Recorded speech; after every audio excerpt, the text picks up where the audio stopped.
کیونکہ آپ نے سورہ یوسف کی شروعات میں سنا ہوگا کہ یہاں سے یہ بات کہی گئی تھی کہ یہودیوں کے کہنے پر مکے والوں نے حضور علیہ السلام سے 3 سوالات کیے تھے۔ ایک سوال تھا یوسف صدیق کے بارے میں جو سورہ یوسف پوری آ گئی، دوسرا سوال تھا روح کے بارے میں، اس کا جواب بھی 15ویں پارے میں گزر گیا کہ اس میں تو یہی تھا کہ وہ جواب حضور نے اتنا ہی دیا اللہ کے حکم سے کہ یہ امر ربی ہے روح، اس کی کوئی تفصیل نہیں بیان کی گئی، اور روح کے بارے میں بہت تفصیل بیان کرنے کی اور اس کے جو ہے وہ ڈیپ میں جانے کی اجازت بھی نہیں ہے۔ قرآن نے کہا یہ امر ربی اللہ کا حکم ہے، بہت اس کی ڈیپ میں نہیں جانا، اس میں نہیں الجھنا، یہ ہے۔ اور تیسرا سوال تھا ان کا کیا کہ جو ذوالقرنین ہے، ذوالقرنین کے بارے میں آپ کیا کہتے ہیں؟ تو اللہ تعالیٰ نے فرمایا محبوب یہ آپ سے ذوالقرنین کے بارے میں پوچھتے ہیں کہ ذوالقرنین کون تھے، تو ان کو بتائیے کہ ہم نے ان کو حکومت دی، سلطنت دی، دبدبہ دیا، ہیبت دی۔ اب ذوالقرنین کا واقعہ آتا ہے۔ آپ ابھی کل بھی سنا آپ نے کہ یہ ذوالقرنین جو تھے خضر علیہ السلام کی خالہ کے بیٹے تھے، خالہ زاد بھائی تھے ذوالقرنین اور حضرت ابو العباس خضر علیہ السلام۔ تو ذوالقرنین کے وزیر تھے حضرت خضر علیہ السلام۔ اب دیکھیے یہ پھر جڑ رہی ہے بات، ذوالقرنین بادشاہ تھے اور ان کے وزیر تھے حضرت خضر علیہ السلام، اور خالہ زاد بھائی بھی تھے۔ ذوالقرنین ایک بوڑھی عورت کے بڑھیا کے بیٹے تھے، بڑھاپے میں پیدا ہوئے تھے، اور ان کا دور حضرت ابراہیم خلیل اللہ کا دور ہے۔ ذوالقرنین نے اسلام قبول کیا کس کے ہاتھ پہ؟ حضرت ابراہیم خلیل اللہ کے ہاتھ پہ، یعنی حضور علیہ السلام کی ولادت سے کم و بیش 4000 سال پہلے کی یہ بات ہو رہی ہے۔ واللہ عالم یہ جو کتابوں میں لکھا ہے، خاص طور پہ تفسیر ساوی میں جو لکھا ہے، میں اس کے حوالے سے پیش کر رہا ہوں۔ دیکھیے میں تو ایک طالب علم ہوں، ہم تو کوئی نئی بات نہیں لا سکتے، جو ہمارے بزرگوں نے لکھا ہے میں اسی کو آپ کو آ کر کے پڑھ کر کے سنا دیتا ہوں۔ اب جس کو مزید تحقیق کرنی ہے وہ اپنے اپنے حساب سے کرتا رہے۔ میری حیثیت ایک ناقل کی ہے، کہ کوئی میں بہت بڑا محقق نہیں ہوں کہ میں اپنی طرف سے کوئی چیز لاؤں، اور اب اپنی طرف سے کوئی کچھ لا بھی نہیں سکتا ہے، اس لیے کہ اسلام کو آئے ہوئے 1450 سال ہو چکے۔ ہم پابند ہیں کتابوں کے، جو ہماری معتبر کتابوں میں لکھا ہے وہی آپ کے سامنے پیش کرتے ہیں، وہی کرنا بھی ہے، اس سے زیادہ ہمیں کچھ نہیں کرنا۔ اللہ اسی خدمت کو قبول کر لے تو میرے اور آپ کے لیے نجات کا ذریعہ ہے۔ تو یہ ذوالقرنین نے اسلام قبول کیا تھا حضرت ابراہیم علیہ السلام کے ہاتھ پہ، اور انہی کے صحبت میں وہ رہے، اور ان کی صحبت میں رہ کر وہ بہت نیک ہو گئے تھے۔ نبی کی صحبت میں رہ کر تو نیک ہی ہو سکتے ہیں۔ بعض لوگ کہتے ہیں وہ بھی نبی ہیں، لیکن یہ بات جو ہے وہ معتبر نہیں ہے۔ صحیح ترین قول یہی ہے کہ وہ اللہ کے ایک نیک اور صالح بندے تھے اور بادشاہ تھے۔ کہا جاتا ہے کہ دنیا میں 4 بادشاہ ہوئے ہیں جن کو اللہ نے پوری دنیا میں حکومت عطا فرمائی۔ 2 مسلمان بادشاہ ہوئے اور 2 کافر بادشاہ ہوئے جنہوں نے پوری دنیا پہ حکومت کی، مشرق شمال سے جنوب۔ 2 مسلم بادشاہ میں تو ایک حضرت سلیمان علیہ السلام ہے جن کو اللہ نے پوری دنیا پہ حکومت دی، اور دوسرے مسلم بادشاہ حضرت ذوالقرنین ہے جنہوں نے پوری دنیا پہ حکومت کی۔ اس سے وہ سکندر اعظم جو ہے نا وہ ذوالقرنین نہیں ہے، کیونکہ یہاں آ کر کے یہ بات واضح ہو جاتی ہے کہ وہ سکندر الگ ہے جو قبل مسیح میں یونان میں تھا، اور یہ ذوالقرنین سکندر الگ ہے، دونوں میں فرق ہے، کیونکہ وہ تو آدھی سے زیادہ دنیا فتح کر کے 32 سال 8 مہینے کی عمر میں اس کا انتقال ہو گیا، مر گیا وہ بابل شہر میں۔ لیکن سکندر ذوالقرنین نے پوری دنیا پہ حکومت کی، یہ آدھی دنیا والا آدمی نہیں ہے، پوری دنیا پہ حکومت کی۔ اور ان کو ذوالقرنین اس لیے کہتے ہیں کہ جب یہ تاج پہنتے تھے تو ان کے تاج میں 2 سینگ ہوتے تھے، تاج میں، تاج کی ڈیزائن ہے، اس لیے ان کو ذوالقرنین یعنی دو سینگوں والا کہا گیا، ایک وجہ۔ دوسری ایک وجہ یہ بھی بیان کی مفسرین نے کہ پیدائشی طور پہ ان کے دو حصے سر کے ابھرے ہوئے تھے، اس لیے ذوالقرنین کہا گیا۔ تیسری وجہ یہ ہے کہ مشرق سے مغرب تک ان کی حکومت تھی، اس لیے ان کو ذوالقرنین کہا گیا، واللہ اعلم۔ ان کے نام میں بہت اختلاف ہے، اس لیے اس کا تذکرہ ہی نہیں کرتے، اس کو چھوڑ دیتے۔ ان کو بہت شوق تھا اور طلب تھی کہ آب حیات مجھے بھی مل جائے تاکہ میں ہمیشہ جیوں، اور یہ چلے تھے آب حیات کے لیے، آپ نے کل سن لیا، لیکن بہت دور گئے، بہت دور نکلے، لیکن ان کو نہیں، بھئی تقدیر کی بات ہے، ڈھونڈنے والا ڈھونڈتا ہے، لیکن مل گیا حضرت خضر علیہ السلام کو، اس لیے وہ زندہ رہے۔ ذوالقرنین کا جو واقعہ آیا ہے قرآن شریف میں، تو خاص طور پہ اللہ نے ان کے 3 سفر کو بیان فرمایا، حضرت ذوالقرنین کے 3 سفر کو۔ اچھا ایک بات اور اس کو پوری کر دوں تاکہ بات ہو جائے۔ 2 بادشاہ مسلمان ہوئے، سلیمان علیہ السلام اور حضرت ذوالقرنین، اور 2 بادشاہ کافر ہوئے، ایک بخت نصر اور ایک نمرود، ان دونوں نے پوری دنیا پہ حکومت کی۔ اب تیسرے آخری بادشاہ آئیں گے اور جو پوری دنیا پہ حکومت کریں گے وہ ہے امام محمد مہدی رضی اللہ تعالیٰ، امام مہدی رضی اللہ تعالیٰ عنہ، وہ آئیں گے، وہ پوری دنیا پہ حکومت کریں گے قیامت کے قریب قیامت۔ تو سکندر ذوالقرنین کے 3 سفر ہیں۔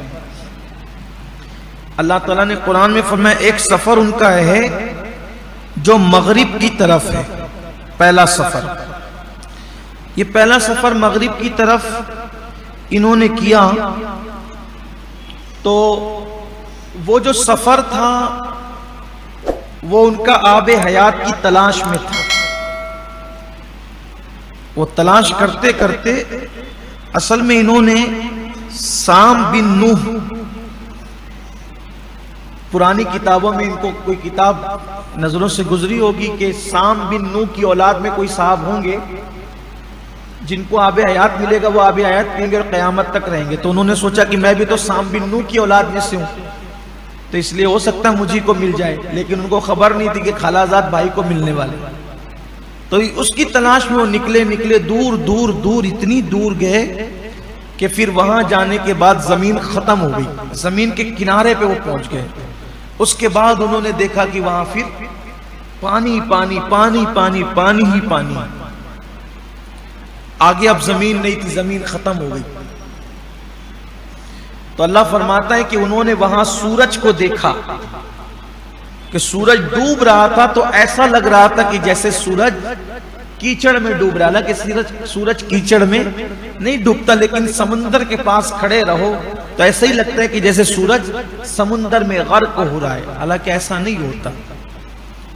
تو اللہ فرماتا ہے کہ وہاں انہوں نے ایک ایسی قوم دیکھی جہاں زمین ختم ہو گئی تھی، وہاں انہوں نے ایک ایسی قوم دیکھی کہ جو جانوروں کی کھال پہنتی تھی، جانوروں کی کھال پہنتی تھی، اور اس کے علاوہ ان کے بدن پہ کچھ نہیں ہوتا تھا، اور دریائی مردہ جانور ان کی غذا تھی۔ تو حضرت ذوالقرنین نے دیکھا کہ بڑے طاقتور لوگ ہیں وہ، تو آپ نے چاروں طرف سے ان کو گھیر لیا، اور جب گھیراؤ ڈال کر ان کو بے بس کر دیا تو آپ نے ان پر دین پیش کیا، جو ایمان لائے وہ ایمان لائے، جو نہیں لائے تو وہ ان کے ہاتھوں سے قتل ہو گئے۔ تو جو ایمان لائے تو آپ نے ان کو اپنی فوج میں شامل کر لیا، ان کی مزید تربیت کی، اور پھر آپ نے دوسرا سفر کیا مشرق کی طرف۔ سکندر ذوالقرنین نے جب مشرق کی طرف سفر کیا تو گئے اتنا آگے گئے کہ زمین کے دوسرے کنارے پر پہنچ گئے آپ، اور وہاں آپ نے سورج کو نکلتے دیکھا کہ جہاں سے سورج نکل رہا تھا، طلوع ہو رہا تھا، وہاں بھی آپ نے دیکھا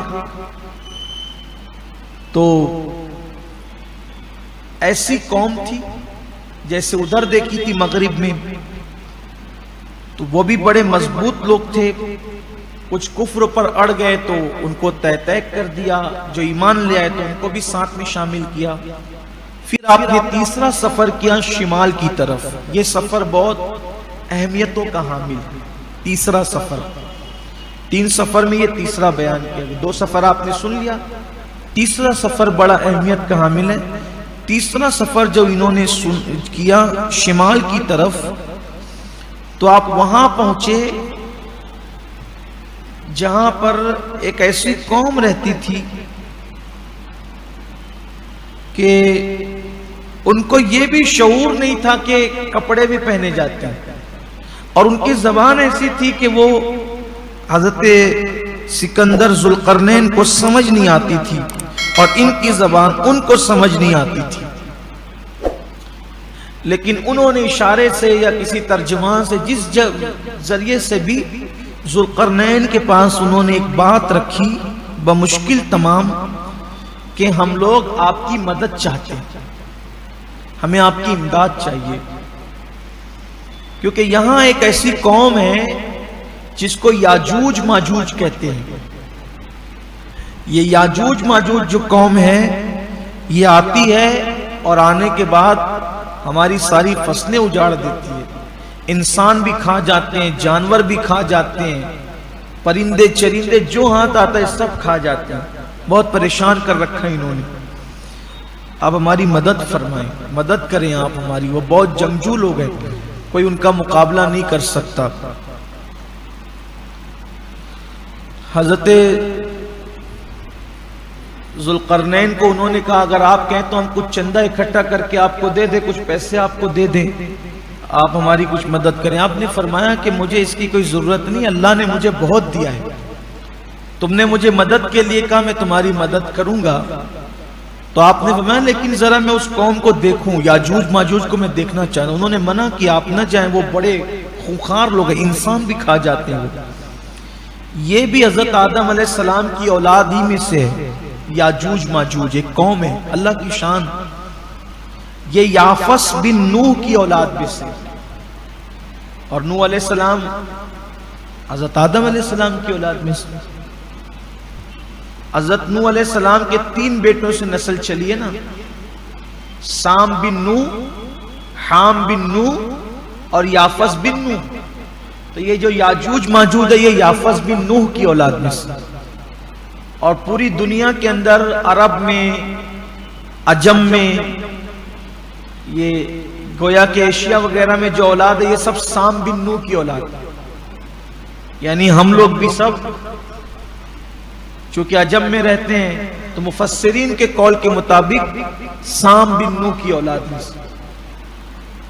اکثر انبیاء کرام حضرت سام بن نوح کی اولاد ہے. اکثر سب کا شجر نسب سارے انبیاء کا کم و بیش سام بن نوح کی اولاد سے جا کے ملتا ہے. یہ مفسرین کی تحقیق ہے، کوئی حتمی بات میں نہیں کر رہا ہوں، مزید اور بھی کوئی تحقیق پیش کر سکتا ہے اس پر. تو یہ جو یاجوج ماجوج ہے یہ یافس بن نوح کی اولاد میں سے. تو ذوالقرنین نے کہا کہ میں ذرا دیکھوں، تو ان کو منع کیا، لیکن کہا نہیں، اللہ نے مجھے ہیبت دی، طاقت دی، میں ان کو نپٹ لوں گا اگر وہ مجھے پکڑیں گے تو. تو ان کی بستیوں میں گئے حضرت ذوالقرنین، اور پھر بتایا جاتا ہے کہ ان میں 3 کیٹیگری کے لوگ ہیں. یاجوج ماجوج 3 کیٹیگری کے لوگ ہیں. ایک تو ان کے قد بہت لمبے، بہت لمبے قد کے، 40 ہاتھ لمبے ہیں، اور ان کی چوڑائی جو ہے وہ 20 ہاتھ ہے. لمبائی 40 ہاتھ اور چوڑائی 20 ہاتھ. اور دوسری کیٹیگری ہے کہ ان کی لمبائی اور چوڑائی دونوں برابر برابر ہے. اور تیسری کیٹیگری اتنے چھوٹے ہیں ایک بالشت بھر کے ہیں، اتنے چھوٹے چھوٹے بھی. یعنی 3 کیٹیگری ہے ان کی یاجوج ماجوج کی. لیکن تینوں کی خصوصیت کان کے معاملے میں ایک ہی ہے. ان کے کان بڑے بڑے ہوتے ہیں، ایک کان کو بچھا کے سوتے ہیں، دوسرے کان کو اوڑھ لیتے ہیں. یہ ان کی حالت ہے، اللہ کی شان ہے یہ. فَبِأَيِّ آلَاءِ رَبِّكُمَا تُكَذِّبَانِ. اللہ کی کون کون سی نعمت کو، یہ مت سمجھو کہ ہم ہی ہم ہیں، ہم نہیں ہیں، ہمارے سوا بھی اور ہیں. کارخانہ قدرت میں بہت سجاوٹ ہے. اصل میں یہ ہے کہ ہمارے پاس علم نہیں ہے، اس وجہ سے ہم لوگ بس اپنی گویا کے کنویں کی دنیا میں مست ہے۔ قرآن کھول رہا ہے، اور جتنے بڑے مفسر کی بات آپ تحقیق میں جائیں گے، اتنی آپ کو مزید علم کے دریا ملتے جائیں گے، علم کے سمندر ملتے جائیں گے، آپ اس میں غوطہ-زن ہوتے جائیں گے۔ یہ حال ہے ان کا تینوں کا۔ لیکن وہ جانور، انسان، چرند، پرند، کھیت کھلیان کھا جاتے ہیں۔ تو حضرت ذوالقرنین جب آئے تو سمجھ گئے کہ معاملات آسان نہیں ہیں، یہ بیچارے غریب لوگ، ان کو بچانا ہے۔ تو آپ نے فرمایا کام کرو، میرے پاس لوہا لے کر آؤ تو میں دیوار تمہیں بنا دوں۔ تو دو طرف سے پہاڑ تھے اونچے اونچے، ادھر سے وہ آ نہیں سکتے تھے۔ پہاڑ کے بیچ میں بتایا جاتا ہے کہ تقریباً 50 میل کا ایک کھلا ہوا راستہ تھا، تو اس سے وہ آتے تھے۔ تو حضرت ذوالقرنین نے بڑا کام کیا کہ اس کے اندر آپ نے کھدائی شروع کروائی، اور اس وقت تک کھودتے رہے جب تک پانی نہ لگ گیا، اور جب پانی لگا تو اس میں پتھر ڈالی، پتھر ڈال کر کے اونچائی میں تقریباً جو ہے وہ 50 ہاتھ تک، الگ الگ تفاسیر میں الگ الگ اس کی لمبائی بیان کی گئی ہے، 50 ہاتھ تک جو ہے وہ اس میں آپ نے پتھر ڈلوا کر کے، لوہے کی چادریں بچھا کر کے، اس میں کوئلہ بھرا، لکڑی بھری، اور اس میں آگ لگا دی۔ اور جب وہ آگ لگی پتھروں کے اندر اور وہ لوہے کی جالیاں بچھانے کے بعد، تو تانبا پگھلا کر کے اس کے اوپر ڈال دیا، تو وہ دیوار اتنی مضبوط ہو گئی، ایسا لگتا تھا جیسے زمین سے ان دونوں پہاڑ کے بیچ میں کوئی تیسرا پہاڑ نکلا ہے۔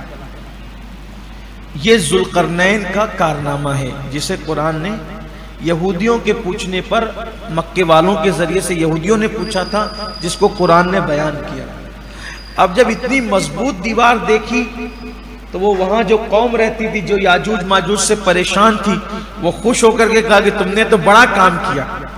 دیکھو قرآن نیک لوگوں کی کیسی صفت بیان کرتا ہے۔ تو یاجوج ماجوج کے بچاؤ کے لیے جو وہ دیوار بنی تھی، تو حضرت ذوالقرنین نے کہا اس میں میرا کچھ نہیں ہے، یہ میرے اللہ کی رحمت ہے۔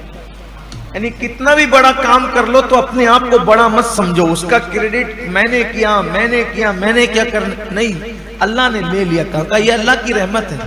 ذوالقرنین کا یہ خلوص اللہ کو اتنا پسند آیا کہ پھر بتا دیا گیا کہ جو کام اخلاص سے کیا جاتا ہے اس کی وہ باقی رہتا ہے، جو کام اخلاص سے کیا جاتا ہے باقی رہتا ہے۔ تو انہوں نے کیا تھا اخلاص سے ان غریبوں کی حفاظت کے لیے، تو اللہ نے فرمایا کہ اب وہ دیوار قیامت تک باقی رہے، جب تک اللہ کا حکم نہیں آ جاتا تب تک وہ باقی رہے گی۔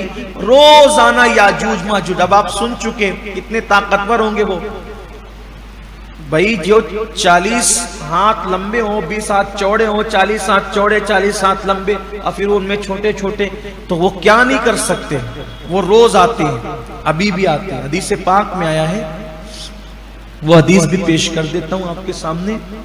ایک دن اللہ کے رسول علیہ الصلوۃ والتسلیم نے دجال کا ذکر کیا، اور دجال کا ذکر کیا، فرمایا کہ وہ آئے گا اور یہ ہوگا، ساری تفصیل جو میں پہلے بیان کر چکا ہوں۔ اور دجال کے بارے میں آقا نے فرمایا کہ اس کی ایک آنکھ نہیں ہوگی، یعنی اس کے ڈھیلا نہیں ہوگا آنکھ کا، جو اندر آنکھ میں ڈھیلا ہوتا ہے وہ آنکھ کا ڈھیلا نہیں ہوگا، وہ کانا ہوگا، اس لیے اس کو کانا دجال کہا جاتا ہے۔ وہ آئے گا تو اپنے شعبدے بازی سے ایسا بھی کرے گا، آسمان کو حکم دے گا تو وہ پانی برسا دے گا، دجال کہے گا پانی برسا، شعبدے کی وجہ سے، استدراجی کیفیت کی وجہ سے پانی برسا تو پانی برس جائے گا، زمین کو کہے گا کہ سبزہ اگا تو سبزہ اگ پڑے گا۔ اسی طریقے سے ایک آدمی کو بلا کے وہ قتل کر دے گا تو اس کے 2 ٹکڑے ہو جائیں گے، 2 ٹکڑے ہونے کے بعد وہ لاشا اس کا پڑا رہے گا، تڑپتے ہوتے وہ بلائے گا تو وہ ہنستے ہوئے خوشی خوشی واپس آ جائے گا۔ یعنی یہ سب دجال کرے گا، بہت کم لوگ ہوں گے جو اس کے فتنے سے محفوظ ہوں گے۔ دجال کے فتنے سے بہت کم لوگ محفوظ ہوں گے. تو پھر آقا علیہ السلام نے فرمایا کہ دجال کو پاؤ, اگر میں نے پایا, آقا فرماتے ہیں اگر میں نے پایا تو میں اس کے ساتھ جنگ کروں گا, اگر تم پاؤ میرا وصال ہو جائے. آقا نے فرمایا اگر میرے وصال کے بعد ہوا ہے, اگر تم پاؤ تو پھر تم ایک کام کرنا کہ تم اس سے لڑنا, کیونکہ جو اس سے لڑے گا اللہ میری طرف سے اس کی حفاظت کرے گا, محافظ رہے, اللہ تعالیٰ اس کی حفاظت فرمائے. حالانکہ حضور علیہ السلام نے گویا کہ پردہ ڈالا, حتمی بات حضور علیہ السلام نے یعنی اس کے آنے کی تاریخ وغیرہ متعین نہیں فرمائی کسی حکمت کے تحت, تو اشارے دیے. تو صحابہ کرام رضوان اللہ تعالی علیہ مجمعین نے جب وہ ان کے چہرے اتر گئے, فرمایا کہ جب حضور نے فرمایا کہ دجال کا ذکر کیا تو ہم کو ایسا لگا کہ دجال یہیں کہیں جھاڑیوں میں چھپا بیٹھا اور وہ ابھی نکل آئے گا, ہمیں یوں لگنے لگا. جو تذکرہ فرمایا تو ہم خوف زدہ ہو گئے. آقا علیہ السلام نے فرمایا کہ تم خوف کیوں کرتے ہو, وہ تو جب آنا ہے وہ آئے گا. اس سے زیادہ مجھے خوف اس بات کا ہے کسی اور بات کا. پھر آقا علیہ السلام نے اس کا تذکرہ فرمایا. پھر حضور علیہ السلام نے پھر یاجوج ماجوج کا ذکر فرمایا کہ ایک قوم ہوگی یاجوج ماجوج, تو وہ جو دیوار سکندر نے بنائی ہے روزانہ آ کر اس کو توڑتے ہیں وہ, اور جب توڑتے توڑتے اتنی وہ ٹوٹ جاتی ہے کہ سورج کی کرنیں نظر آنے لگتی ہیں, یعنی وہ دیوار اتنی ٹوٹ جاتی ہے کہ سورج کی کرنیں نظر آنے لگتی ہے. تو پھر ان کا سردار کہتا ہے چلو اب کل آئیں گے, کل آ کر توڑیں گے. اب جب وہ کل کے لیے تھک ہار کے چلے جاتے ہیں تو جب کل آتے ہیں تو جہاں تک دیوار توڑی تھی اپنے آپ وہ دیوار پھر بن جاتی ہے, اور پہلے جتنی مضبوط تھی اس سے زیادہ اور مضبوط ہو جاتی ہے. ویسے کرتے وہ پھر آتے ہیں, پھر یہی ہوتا ہے جب سورج دکھنے لگتا ہے تو پھر کسی کے ذہن میں بات آتی ہے کہ چلو, تو کہتے چلو اب کل کریں گے کام. پھر آتے ہیں تو اس سے اور مضبوط ہو جاتی ہے. آقا علیہ السلام فرماتے ہیں جب دجال آنے والا ہوگا, یعنی جب آخری وقت ہوگا, قیامت کے قریب کا وقت ہوگا, تو ان میں سے جب دیوار اتنی روزانہ جتنی ٹوٹتی ہے جب اتنی ٹوٹ جائے گی تو ان میں کا کوئی آدمی کہے گا چلو کل آ کے کام کریں گے, انشاءاللہ کل ہم یہ دیوار توڑ لیں گے. تو جب ان کی زبان سے انشاءاللہ نکلے گا تو وہ جتنی توڑ کر کے گئے ہوں گے جب دوسرے دن آئیں گے تو ان کو اتنی ہی ملے گی اور وہ توڑ ڈالیں گے. دیکھو گمراہ اور بدترین لوگ بھی اگر انشاءاللہ کہیں تو انشاءاللہ میں کتنی طاقت ہے کہ روز صدیوں تک توڑتے رہے, بنتی رہی, توڑتے رہے, لیکن ایک دن کا انشاءاللہ تو ان کا کام ہو گیا. اسی لیے اگر چاہتے ہو کہ اپنا ہر کام ہوتا رہے تو انشاءاللہ کہنا مت بھولا کرو, میں یہ کروں گا, میں وہ نہیں, میں کچھ نہیں, انشاءاللہ یہ کیا جائے گا, انشاءاللہ یہ ہوگا, انشاءاللہ یہ کریں گے. انشاءاللہ تو بھولنا ہی نہیں, انشاءاللہ بھولنا. ہمارے جماعت میں ایک بہت بڑے بزرگ تھے, خطیب مشرق علامہ مشتاق احمد نظامی رحمت اللہ علیہ, بہت اچھی تقریر کرتے تھے. ان جیسا مقرر نہیں گزرا ہے ماضی قریب میں.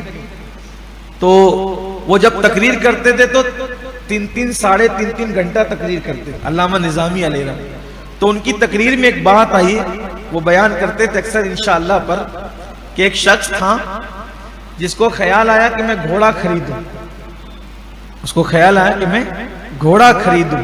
اور گھوڑا خریدنے کے لیے جیب میں پیسے لیے, پیسے لینے کے بعد چلا تو کسی نے پوچھا بھئی کہاں جا رہے ہو, تو کہا کہ گھوڑا خریدنے جا رہا ہوں اور انشاءاللہ میں گھوڑا لے کر آؤں گا.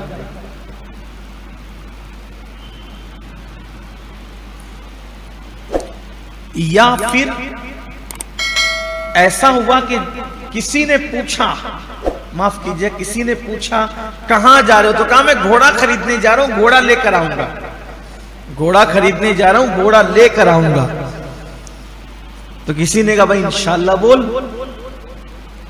تو کہا یہ بھی کوئی بات ہوئی بھائی, جیب میں پیسے موجود ہے, بازار میں گھوڑا موجود ہے, ملے گا نہیں تو پھر کیا ہوگا.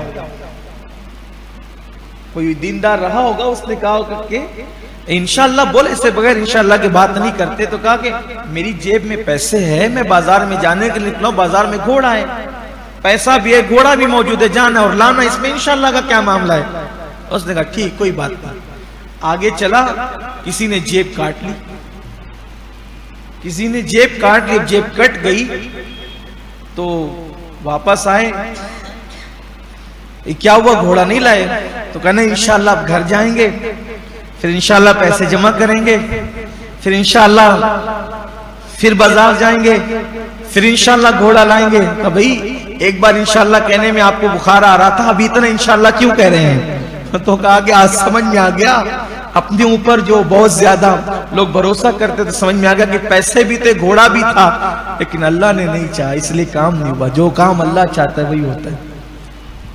میں نے بچپنے میں ان کی تقریر سنی تھی کبھی، بہت پہلے، اس سے ہلکا سا دھندلا سا یہ اقتباس ان کی تقریر کا یاد آ گیا، تو میں نے آپ کے سامنے پیش کر دی۔ اس لیے کہتا ہوں کہ نہ جیب کے پیسوں پہ بھروسہ کرو، نہ بازار اور مارکیٹ کی چیزوں پہ بھروسہ کرو، بھروسہ اللہ کی ذات پہ، وہ جو چاہتا ہے وہی ہوتا ہے۔ تو یاجوج ماجوج کہیں گے، حالانکہ وہ لوگ ظالم لوگ ہیں، ظالم ہے وہ قوم، لیکن ان میں سے کوئی کہے گا کہ انشاءاللہ کل ہم آ کر کے دیوار توڑ دیں گے، تو جہاں جتنا کام ٹوٹا ہوا تھا اتنا ہی ان کو دوسرے دن آ کر کے ملے گا، اور وہ دیوار توڑ دیں گے۔ اب توڑیں گے تو پھر وہ نکلیں گے قیامت کے قریب، اور وہ طوفان مچائیں گے کہ وہ سمندروں کا پانی پورا پورا پی ڈالیں گے، دریاؤں کا پانی پورا پورا پی ڈالیں گے۔ گائے ملے گی وہ کھا جائیں گے، خنزیر ملے گا وہ کھا جائیں گے، جانور، کتے، پرندے، چرند وہ سب کھا جائیں گے، بہت تنگ کریں گے لوگوں کو۔ اور ان کا دور کب ہوگا؟ وہی دجال والا دور، عیسیٰ علیہ السلام کے نزول والا دور، وہی دور میں آئیں گے۔ مجھے کبھی ہنسی بھی آتی ہے کہ ٹی وی پر لوگ بیان کرتے ہیں کہ یاجوج ماجوج آ چکے، نکل گئے یاجوج ماجوج۔ کچھ لوگوں نے یہ بھی ویڈیو بنا کے ڈال دی کہ کچھ لوگوں نے تحقیق کر کے یاجوج ماجوج کا پتہ لگا لیا۔ مجھے سمجھ میں نہیں آتا ہے کہ لوگ کیا کرتے ہیں۔ دیکھیے، جب تک قرآن اور احادیث میں ایسی بات نہ پڑھو جس کے لیے تعویل کیے بغیر بات نہ بنتی، تو وہاں تعویل کی جاتی ہے۔ بات تو صاف صاف ہے، یاجوج ماجوج ایک قوم ہے، انہوں نے قیامت کے قریب آنا ہے، ان کے بیچ میں دیوار بنا دی گئی ہے، وہ بھی ادھر نہیں آ سکتے، وہ دیواریں چاٹتے ہیں۔ کچھ لوگوں نے کہا یہ مارکیٹ میں بھی فلاں چیز وہ ہے اور وہ یاجوج ماجوج ہے، اور اس کا مطلب یہ یعنی گھما پھرا کر قوم کو الجھانا۔ یہ یاجوج ماجوج آزاد کب ہوں گے؟ یہ امام مہدی کا دور ہوگا، عیسیٰ علیہ السلام کا دور ہوگا، دجال کا دور ہوگا، اس وقت یہ لوگ نکلیں گے۔ بلکہ جب یہ پانی پی جائیں گے نا دریاؤں کا اور سمندر کا، تو پیچھے آنے والے لوگ کہیں گے یہاں کہیں کبھی دریا تھا کہ نہیں تھا، ایسا خشک کر دیں گے، کھیتیاں کھا جائیں گے، تباہی مچائیں گے۔ تو اللہ کے پیغمبر حضرت عیسیٰ علیہ السلام آپ سن چکے کہ وہ قریب قیامت آئیں گے، دمشق کی جامع مسجد کی مشرقی مینارے پہ وہ آئیں گے، تو وہ لوگ انسانوں کا قتل عام کر رہے ہوں گے، حتیٰ کہ انسانوں کو مار مار کر کے پھر وہ آسمانوں پر بھی تیر چلائیں گے اور سوچیں گے کہ ہم آسمان والوں کو بھی مار ڈالیں گے۔ اللہ ان کا امتحان لے گا، جب ان کا تیر جائے گا اور جب تیر واپس آئے گا تو خون میں بھرا ہوا آئے گا، تو وہ سوچیں گے کہ ہم نے آسمان والوں کو بھی مار ڈالا، ایسے خوش ہو رہے ہوں گے۔ پھر ان کو قتل کرنے کے لیے، ان سے جنگ کرنے کے لیے حضرت عیسیٰ علیہ السلام نکلیں گے، اور عیسیٰ علیہ السلام اس وقت تو کوہ طور پر اپنی فوج کے ساتھ رہیں گے کہ چاروں طرف سے یاجوج ماجوج ان کو گھیر لیں گے۔ اس وقت کا حال یہ ہوگا کہ لوگوں کے لیے گائے یا بیل کی منڈی اتنی مہنگی ہوگی، حضور علیہ السلام نے فرمایا اپنے دور میں جیسے آج 100 دینار کی یعنی 100 سونے کے سکے کی قیمت ہے نا، ویسے لوگوں کو گائے کی منڈی یا بیل کی منڈی اتنی مہنگی ملے گی، یعنی جو قیمت اس دور میں تھی 100 سونے کے سکوں کی، 100 ویسے اتنی چیزوں کی گرانی ہو جائے گی، اتنی مہنگائی ہو جائے گی اس دور میں، آسانی سے کھانے پینے کی چیز نہیں ملے گی، کیونکہ یاجوج ماجوج کھل چکے ہوں گے، یہ حالت ہوگی۔ تو اس وقت وہ لوگ پہاڑ پر طور پر محصور ہوں گے، حضرت عیسیٰ علیہ السلام اور مسلمان سب مل کر گڑ گڑائیں گے، دعا کریں گے اللہ انہیں ختم کر دے۔ تو پھر اللہ تبارک و تعالیٰ ان کی گدی میں، ان کی گردن میں، ان کی گدی میں ایک کیڑا پیدا کرے گا، اور اس کیڑے کی وجہ سے وہ سارے یاجوج ماجوج مر جائیں گے، جیسے ایک آدمی اچانک مر جاتا ہے ایسے وہ سب کے سب مر جائیں گے۔ اب وہ مر جائیں گے، وہ ہوں گے لاکھوں کی تعداد میں۔ حدیث پاک میں آتا ہے کہ وہ جلدی نہیں مرتے، ان میں کا ایک آدمی کو موت اس وقت آتی ہے کہ جب وہ اپنے جن کو اس نے پیدا کیا ہے ان کے 1000 بچے نہ وہ دیکھ لے، اور وہ 1000 لوگ جوانی میں نہ پہنچ جائیں۔ ان کا یعنی ایک آدمی مرنے سے پہلے اپنی نسل کے 1000 لوگوں کو، پوتا پوتیوں کو جب تک نہیں دیکھ لیتا ہے، جوان ہوتے ہوئے ہتھیار سنبھالتے ہوئے، تب تک کہ ان کو موت نہیں آتی۔ اتنی لمبی لمبی ان کی عمریں ہیں۔ اب سوچو کہ ایک ایک آدمی 1000 کو دیکھے بغیر نہیں مرتا، ہمارے ہاں تو 10-15 کو دیکھنا مشکل ہوتا ہے نا، زیادہ آسان نہیں ہوتا، لیکن ان کا حال یہ ہے۔ تب کتنی بڑی تعداد میں وہ ہوں گے، کوئی اندازہ کر سکتا ہے؟ تو ان کے بدھی کے اندر جب گردنوں کے اندر وہ کیڑے پیدا ہوں گے تو وہ مر جائیں گے، وہ مریں گے تو لاشیں پڑی ہوگی۔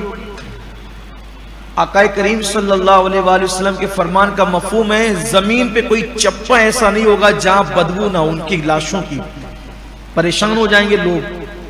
پھر حضرت عیسیٰ علیہ السلام دعا کریں گے اللہ ان کے لیے کوئی انتظام کر دے کہ ہمیں نجات ملے، تو پھر اللہ تبارک و تعالیٰ گدھ کی طرح بڑے بڑے پرندے بھیجے گا، اور وہ پرندے ان کی لاشوں کو اٹھا کے وہاں لے جا کے پھینک دیں گے جہاں اللہ چاہے گا۔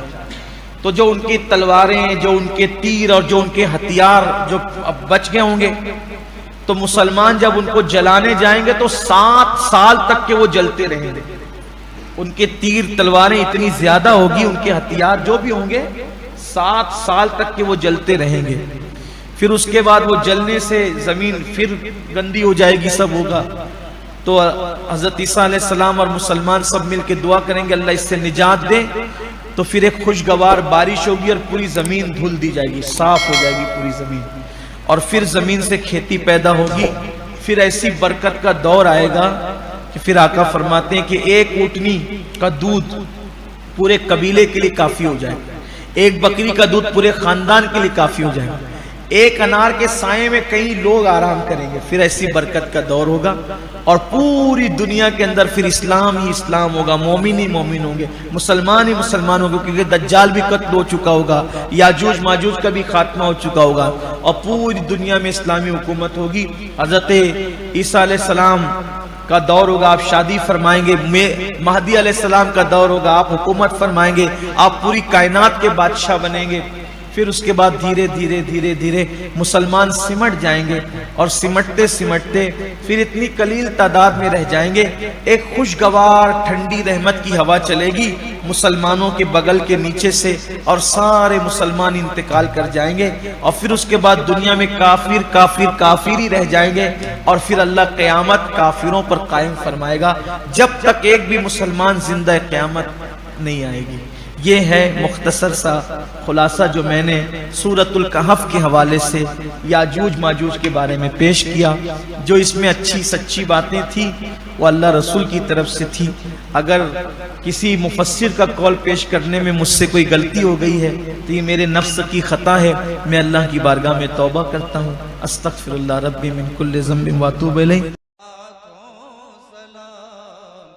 شمع بز میں ہدایت پہ لاکھوں سلام، شہر یار ارم تاجدار حرم، شہر یار ارم تاجدار حرم، نوبہار شفاعت پہ لاکھوں سلام، مصطفیٰ جان رحمت پہ لاکھوں سلام، شمع بز میں ہدایت پہ لاکھوں سلام، جس سہانی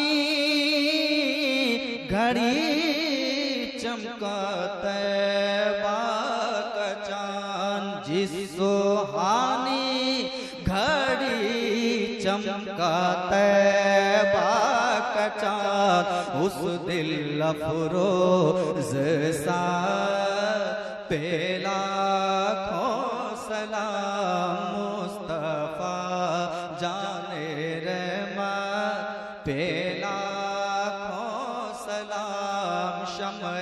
بز میں ہدایت پہ لاکھوں سلام دور و نزدیک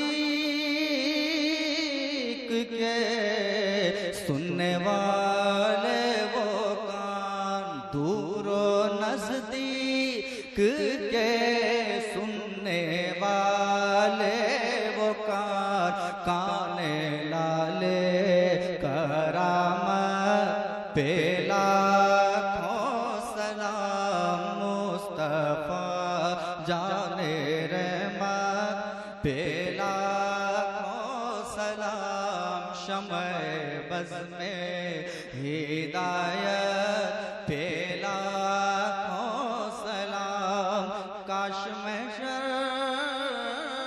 میں جب ان کی آمد ہو کاش محشر میں جب ان کی آمد ہو بھیجے سب ان کی شوقت پہ لاکھوں سلام مصطفیٰ جان رحمت پہ لاکھوں سلام شمع بز میں ہدایت پہ لاکھوں سلام مجھ سے خدمت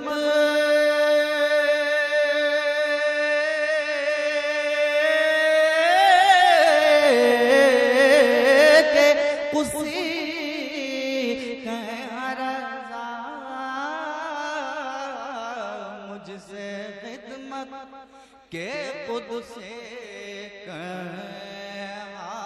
رضا مصطفیٰ جان رحمت پہ لاکھوں سلام شمع بز میں ہدایت پہ لاکھوں سلام آپ سن رہے ہیں توحید نیٹ ورک کی اسلامک آواز Tauheed network international Islamic YouTube channel یا حبیب سلام علیکہ صلوات اللہ علیکہ تین دن کا بھوکا پیاسا